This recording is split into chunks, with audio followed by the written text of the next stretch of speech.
فرشتے اللہ تعالیٰ کی نورانی مخلوق ہے اور اس کے معزز بندے ہیں۔ معزز یعنی پاکیزہ، وہ گناہوں سے پاک ہیں، دن رات اللہ تعالیٰ کی عبادت میں مشغول رہتے ہیں۔ جن کاموں پر اللہ تعالیٰ نے ان کو لگا دیا ہے انہی میں لگے رہتے ہیں، کبھی اللہ تعالیٰ کی نافرمانی نہیں کرتے۔ قرآن میں ہے فرشتے اللہ کے کسی حکم میں اس کی نافرمانی نہیں کرتے اور وہی کرتے ہیں جس کا انہیں حکم دیا جاتا ہے۔ فرشتوں کے پر بھی ہیں، کسی کے 2، کسی کے 3، کسی کے 4 اور کسی کے اس سے بھی زیادہ۔ ان کے پروں کی حقیقت اللہ تعالیٰ ہی بہتر جانتا ہے۔ وہ نہ مرد ہے نہ عورت، وہ کھانے پینے کے محتاج نہیں۔ ان کی غذا اپنے رب کی عبادت و بندگی کرنا اور اس کے احکام کو بجا لانا ہے۔ وہ عبادت سے اکتاتے نہیں ہیں، وہ عبادت سے تکبر اور آر نہیں کرتے۔ آر یعنی گھبرانا۔ اللہ تعالیٰ نے ان کو شکلیں بدلنے کی طاقت دے رکھی ہے، کبھی وہ انسان کی شکل میں حاضر ہوتے ہیں اور کبھی دوسری شکل میں، اور اللہ تعالیٰ نے ان کو ایسے کاموں کی قدرت دے رکھی ہے جو انسان کی طاقت سے باہر ہے، جیسے منٹوں میں آسمان سے زمین پر اترنا اور زمین سے آسمان پر چڑھنا، بڑے بڑے مکانوں اور درختوں کو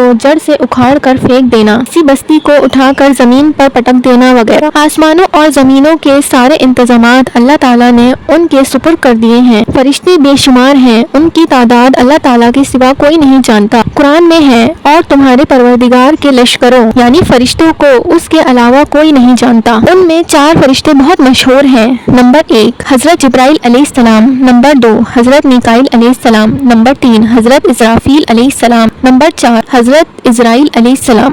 حضرت جبرائیل علیہ السلام اللہ تعالیٰ کے احکام، کتابیں اور پیغامات رسولوں کے پاس لاتے تھے۔ حضرت میکائیل علیہ السلام اللہ تعالیٰ کی تمام مخلوق اور بارش وغیرہ کے انتظامات پر مقرر ہیں۔ ان کے ماتحت میں بے شمار فرشتے کام کرتے ہیں۔ بعض بادلوں کے انتظام پر مقرر ہیں، بعض ہواؤں، بجلی اور کڑک وغیرہ پر، اور بعض دریاؤں، تالابوں اور نہروں وغیرہ پر مقرر ہیں۔ وہ تمام چیزوں کا انتظام اللہ تعالیٰ کے حکم کے مطابق کرتے ہیں۔ حضرت اسرافیل علیہ السلام قیامت کے دن سور پھونکیں گے۔ حضرت اسرائیل علیہ السلام مخلوق کی روح قبض کرنے پر مقرر ہیں۔ ان کی ماتحت میں بے شمار فرشتے ہیں۔ مومن بندوں کی جان نکالنے والے فرشتے الگ ہوتے ہیں اور کافر بندوں کی جان نکالنے والے فرشتے الگ ہوتے ہیں۔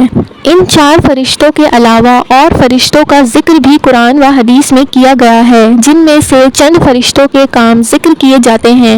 2 فرشتے جن کو کرامن کاتبین کہتے ہیں، کرامن کاتبین یعنی نیکی اور گناہ لکھنے والے، جو ہر ایک بندے کے ساتھ دن اور رات رہتے ہیں، ایک دائیں کندھے پر جو اس کی نیکی لکھتا ہے اور دوسرا بائیں کندھے پر جو اس کی برائی لکھتا ہے۔ کچھ فرشتے آفتوں اور بلاؤں سے انسان کی حفاظت کرنے پر مقرر ہیں، جو آگے پیچھے سے اس کی حفاظت کرتے ہیں، جن کو حفظہ کہا جاتا ہے۔ کچھ فرشتے دنیا میں گشت کرتے ہیں اور ایسی مجلسوں میں حاضر ہوتے ہیں جہاں اللہ تعالیٰ کا ذکر اور نصیحت ہوتی ہے، قرآن مجید کی تلاوت اور علم دین کی تعلیم ہو رہی ہو اور درود شریف پڑھا جا رہا ہو وغیرہ وغیرہ۔